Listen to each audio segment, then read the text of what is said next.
Hi guys, this is GadgetMan404 and today is a review on another 3-in-1 FPV camera. This is made by AKK Technologies or AKKtech.com, and this version is the AKK, the BA2, and the difference is with this one, it's a 600 resolution TVL line. It's switchable VTX from 25 milliwatts to 200 milliwatts. It's a 1-in-4 CMOS sensor. It's 5.8 gigahertz, and it says it's the NTSC system, which I know we're PAL in the UK, but it doesn't really matter because it's not recording it. It's just what I see it in. So let's see what's in the box. It's basically the same as all these other types of 3-in-1 cameras. Now what I've actually done for easier mounting, I bought these metal brackets and I've just hot glued it to that. What I like about this one actually is on the other ones normally they have the power line, you know, the plug power unit, whatever, at the bottom, and it's normally underneath, so then you can't put it flush on something because it's always catching them wires. This one, they've thought about that, and the wires, I don't know if you can see, but they're actually you know, soldered top left hand corner with like this black paste over it, so if you did get a break you can peel that off with a knife and then you can resolder it back on. It's got a whip antenna, which is better than the cloverleaf, because yesterday there's some videos that will be coming out.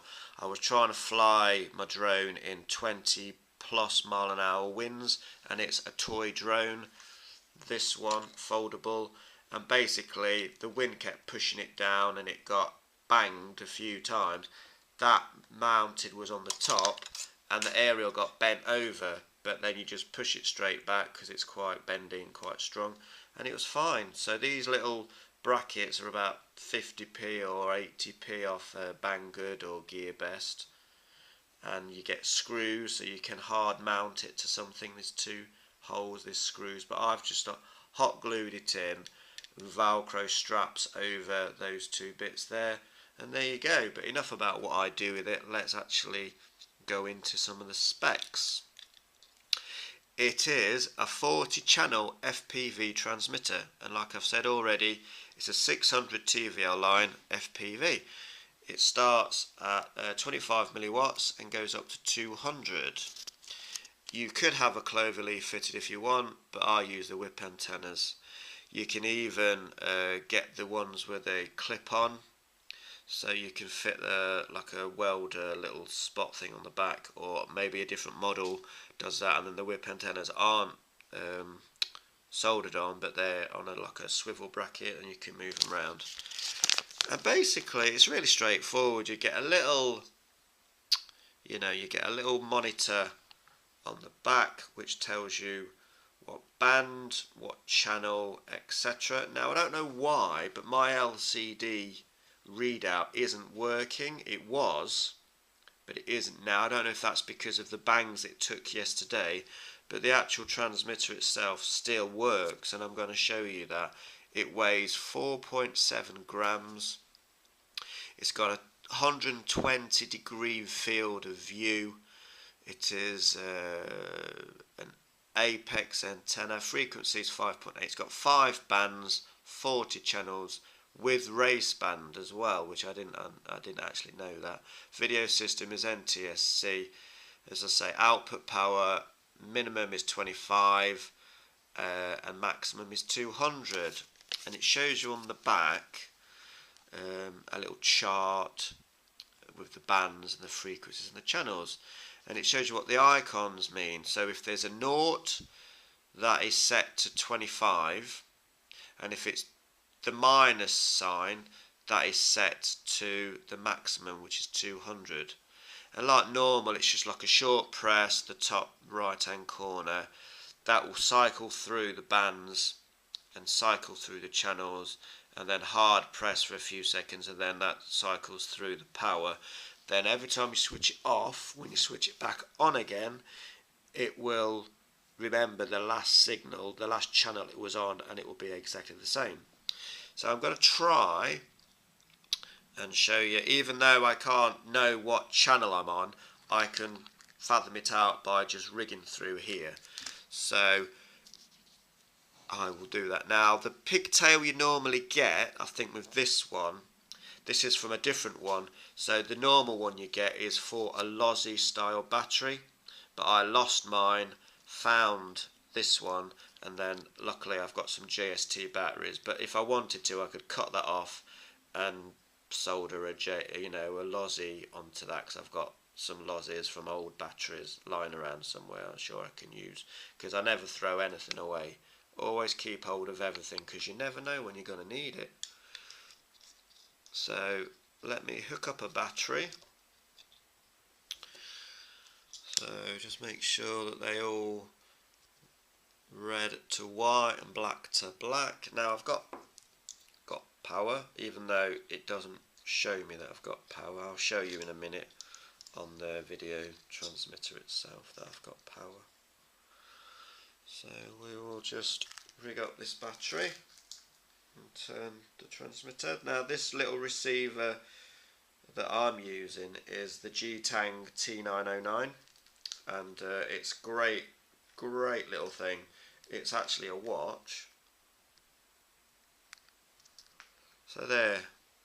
So the channel it's set to already is F7. I suppose, like I say, you just cycle through. Now let me try and show you the video. So, you know, I don't think there's any lag there at all. So I'll just put that down a minute.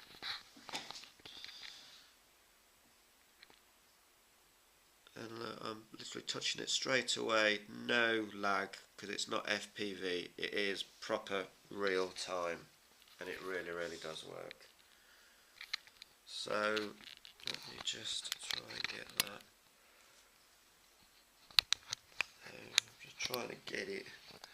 I should have thought of this before I started making the bloody video, but never mind. So there, and I'm hoping you'll get it. I'm just going to try and make this room a bit darker. And that picture might come out a bit better. But honestly, this is really clear. I mean, I can even read what that battery is saying on the monitor. So the camera is very good. This is a high energy battery as well. 1S 550 milliamp hours. Look, you can see that quite clearly. 1S high energy 550 milliamp hour. So very clear image, very good color resolution. You know, it's good at contrasting the colors. And if you really want to be scared out of your wits, oh look, it's me. So yeah, it works. Whee! Look at me, wait for me. So it works fine. I always never know how long these batteries will last, so I always make sure before flights I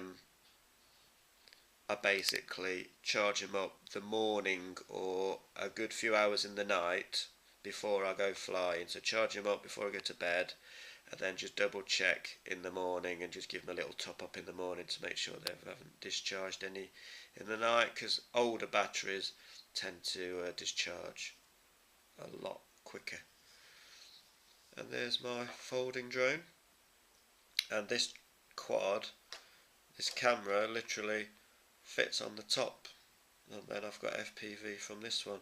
So when the weather when it calms down, it's very windy. The wind speed on my app is up to 25 miles an hour today. So there's no way I'm going flying in that. That is just too windy, and I'm just asking for trouble, which I don't really want. I don't want to have an accident and break or lose something. So I will restrain myself from flying today. Hopefully the weather's better tomorrow. And that was just a show and tell of a camera that I use by AKK Tech.com.